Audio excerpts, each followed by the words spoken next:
ये एक ऐसा समय है जब आपके पास समय ही समय है, लेकिन जब कोई चीज जरूरत से ज्यादा होती है तब उसका ठीक से इस्तेमाल नहीं हो पाता। और शायद ऐसा ही कुछ आपके साथ भी हो रहा है। जो समय का मोल समझते हैं, समय उन्हें अनमोल बना देता है। एक टॉपर से पूछा गया कि आप कितनी देर पढ़ाई करते हैं। उसने जवाब दिया, जब तक मेरे हर दिन का बनाया गया गोल पूरा ना हो, फिर चाहे उस गोल को पूरा करने में अगली सुबह का सूरज ही क्यों ना निकल आए। इसी तरह आपको भी अपने हर दिन का एक गोल सेट करना होगा, अपनी इच्छा शक्ति को मजबूत करना होगा, खुद को इतना मजबूत करना होगा कि चाहे कितना भी डिस्टरबेंस हो, किसी भी हाल में अपने गोल को पूरा करना है। जरा सोचकर बताओ कि तुम्हारे आज के दिन भर का क्या गोल है, या फिर ये दिन भी ऐसे ही बिना प्लानिंग के गुजर जाने वाला है। अगर आपका भी कोई प्लान या कोई गोल नहीं था तो मैंने आपको सबसे काम की चीज वीडियो की शुरुआत में ही बता दी है। अब बस आपको उस पर अमल करना है। किसी ने क्या खूब कहा है, अगर मेहनत आदत बन जाए तो कामयाबी मुकद्दर बन जाती है। केवल 22 वर्ष की उम्र में आईपीएस ऑफिसर बनने वाले सफीन हुसैन का कहना है कि जब भी आपको लगे कि आप चारों ओर से घिर गए हो, जब भी आपको लगे कि आपके पास कोई ऑप्शन नहीं है, उस वक्त याद रखना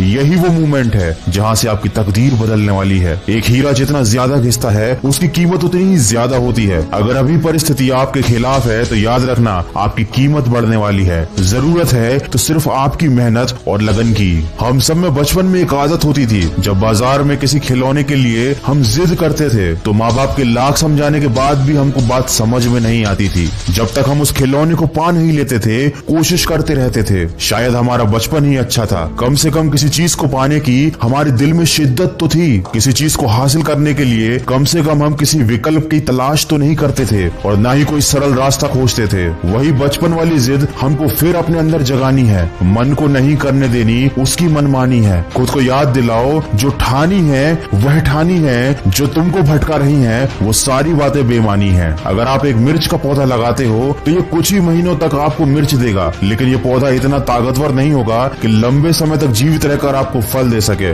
लेकिन यदि आप आम के पेड़ लगाते हो तो ये 4 साल इंतजार करने के बाद आपको सालों साल फल देते रहेंगे। जिंदगी में सफलता भी कुछ इसी तरह मिलती है। जितना ज्यादा और लंबा संघर्ष उतना ही बेहतर परिणाम होता है। याद रखिए, बुलंद हौसले खून में होते हैं, शक्ल में नहीं। किसी की परिस्थिति और शक्ल को देखकर उसके हौसलों का अंदाजा मत लगाना। कुछ लोग शांत रहकर अपने अंदर तूफान लिए होते हैं। दोस्तों, अभी लॉकडाउन चल रहा है और सभी लोग ऐसे बैठे हुए हैं जैसे समय रुक गया हो, लेकिन याद रखिए समय रुका नहीं है, वो चलता ही जा रहा है। और मेरे यकीन कीजिए, जो इस समय जिंदगी में आगे बढ़ रहा है, जो इस समय पढ़ाई कर रहा है, वो दूसरों के मुकाबले बहुत आगे निकलता जा रहा है। माना कि ये थोड़ा सा मुश्किल है, लेकिन मुश्किल समय हर किसी की जिंदगी में आता है। लेकिन ये आपको डिसाइड करना है कि आपको इस समय से हार कर बैठना है या फिर अपनी जिद के साथ वापस उठकर खड़ा होना है। तो अपने लक्ष्य को याद कीजिए, आज के दिन का एक गोल सेट कीजिए और अपने उस गोल को तय किए समय पर कंप्लीट कीजिए, ताकि आपको दिन के अंत में अफसोस ना हो। याद रखिए, इस दुनिया में कुछ भी कर पाना असंभव नहीं है। बस आप सकारात्मक सोच के साथ अपने लक्ष्य की तरफ बढ़ते चलिए। मैं मिलूंगा आपसे अगले वीडियो में, जो आपके जीवन में सकारात्मक ऊर्जा को भर दे और आपको दिखाए एक सही दिशा। सुनते रहिए